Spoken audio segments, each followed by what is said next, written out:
రైతన్న కన్నీటి కష్టాలు ఎన్నడూ తీరని శోకాలు,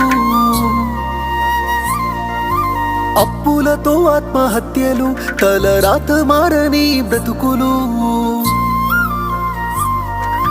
రైతన్న కన్నీటి కష్టాలు ఎన్నడూ తీరని శోకాలు, అప్పులతో ఆత్మహత్యలు, తలరాత మారని బ్రతుకులు. నష్టాన్ని కష్టాన్ని భరించి రైతన్న, అవమానమాకలి ఎదిరించి రైతన్న మన కోసమే కష్టపడతాడు, మన కడుపులని నింపుతాడు. అయినా రైతన్నకి నాడు ఉండదు కంటి నిండా కునుకు, రైతన్నకే పూట దొరకదు కడుపు నిండా మెతుకు. అయ్యో రైతన్నకే నాడు ఉండదు కంటి నిండా కునుకు, రైతన్నకే పూట దొరకదు కడుపు నిండా